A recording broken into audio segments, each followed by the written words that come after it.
Good morning.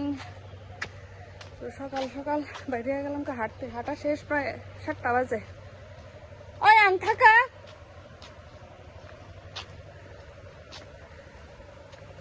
তো বান্ধবী exercise করতেছে আর আমি যাইতেছি বাড়ি। তো আয়া চাটা খাইলাম, মাসি চাটা কইরা খাওয়াইলো, মাসি গেছে গা। আর এইদিকে আমি ভাত বয়াই দিছি আর ডাল মোটামুটি হয়ে গেছে গা, দেখাই। এদিকে ভাত বয়াই দিছি আর এদিকে টমেটো দিয়ে ডাল,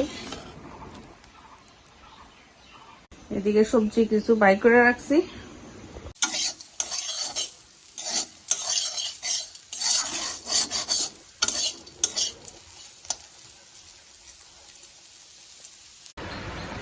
তো আজকে কি কি রান্না করলাম দেখাই। এখানে হচ্ছে উস্তা আলু ভাজা আর টমেটোর ডাল, আর এখানে হচ্ছে মকা মাছ, চিংড়ি মাছও আছে, সব মিলাই নই। ওই মাছটা রান্না করলাম ডাটা আলু দিয়া, ঝিঙ্গা দিয়া। আর এখানে হচ্ছে পনির বাটার মশলা। এই রান্না আজকের। স্নান সাইরা আয়া পড়লাম ঠাকুর ঘরে, পূজা দিব।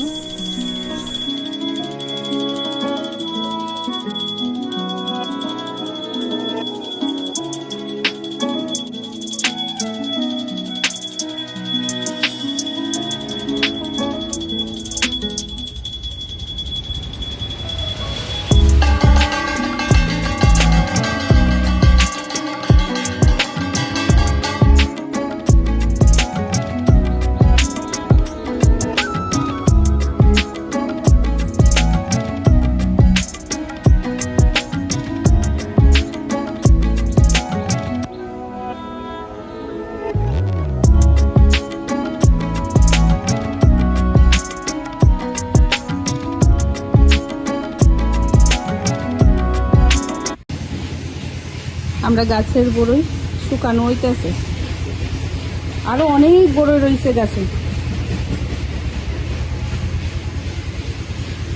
একটু বই, আজকে ভীষণ গরম, গরম লাগতেছে প্রচন্ড।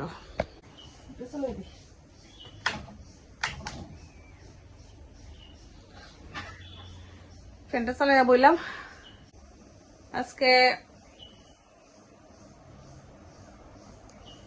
এটা কইতাম, মানে আজকে মনটা বেশ একটা ঠিক না, একটু ডিস্টার্ব হয়ে গেছে।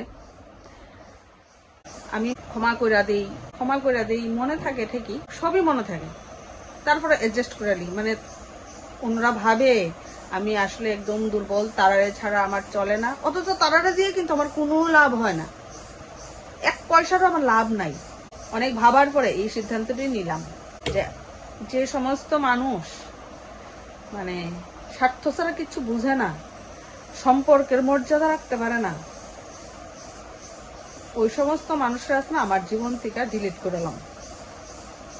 অলরেডি ডিলিট করে দিয়েছি, আমার জীবনে তার অস্তিত্বই আমি রাখতাম না। সে যেই হোক, চোখের সামনে দেখি যে সন্তানের টাকা পয়সা বেশি, সেই সন্তানরারে মা বাবা একটু বেশি গুরুত্ব দেয়, আর যার নাই সে গুরুত্ব পায় না আসলে। কারণ তার থেকে তো কোনো স্বার্থ নাই, স্বার্থ উদ্ধার হইতো না। দুনিয়াটাই আসলে স্বার্থের। বিন্দু পরিমাণ আপনি স্বার্থের আঘাত লাগাও, সবকিছু ভুলে যায়। তো ওই সমস্ত মানুষের লেগে আমার মানে মন খারাপ করে আসলে কোনো লাভ নাই, লস ছাড়া কোনো লাভ নাই। অন্যরা খুশি করানোর কোনো চেষ্টাই করতে নেই, কারণ কোনোদিনও অন্যরা খুশি করা যায় না।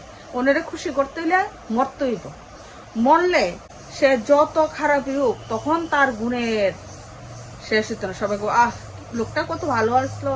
যতদিন জীবিত থাকবো ততদিন তার শান্তিতে বাঁচতেই যাবে। মানুষ একটা মুহূর্ত বুঝে না, মানুষের মনে আঘাত দিতে একটা বারও বিন্দু মাত্র চিন্তা করে না। যাই হোক, তার বিচার ভগবান করব, তার বিচার তো আমরা করতে পারতাম না। সেই ভারটা নয় ভগবানের উপরে দিয়ে দিলাম। প্রথম একটু মনটা খারাপ হইতো, এখন আর খারাপ হয় না।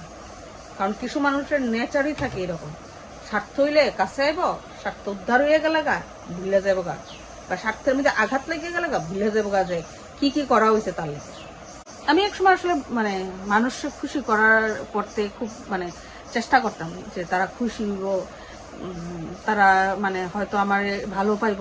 আসলে এমন কোনো কিচ্ছু না। কিছু মানুষ আছে তারা কোনো দিনও খুশি করা যায় না। সবাই খুশি না করে আমার মনে হয় নিজের খুশি রাখা প্রয়োজন। এটা কোনো স্বার্থপরতা না। আয়া বললাম রান্নাঘরে ডিনারের প্রিপারেশন করতে। তো এদিকে বয়ে দিছি ডিম দেখাইতেছি। এদিকে ডিম সিদ্ধ বয়ে দিলাম। এখানে ফুলকপি লিয়ে নিলাম। ফুলকপি আলু দিয়া ডিম রান্না করবো। আর সাজনা বাইকেরা আনছি, কালকের লিগা কাটতে রাখুন।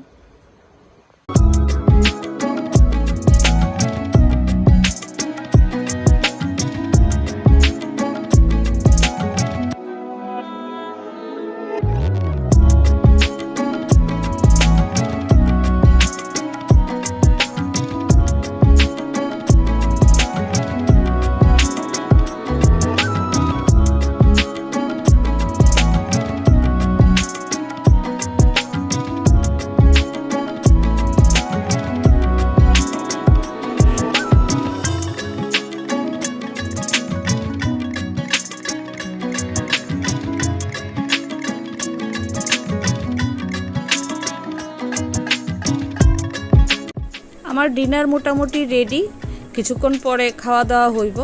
তো আজকের ব্লগটারে আমি এখানেই শেষ করব। আপনার লগে দেখা হইব অন্য আরেকটা ব্লগে। তো সবাই পাশে থাকবেন। আমার ভিডিও ভালো লাগলে অবশ্যই লাইক কমেন্ট করবেন, শেয়ার করবেন। আর নতুন যদি কেউ দেখা থাকেন তাহলে অবশ্যই সাবস্ক্রাইব করবেন। তো আজকে এই পর্যন্তই। সবার লগে দেখা হইব অন্য আরেকটা ব্লগে। ভালো থাকবেন, সুস্থ থাকবেন। শুভরাত্রি।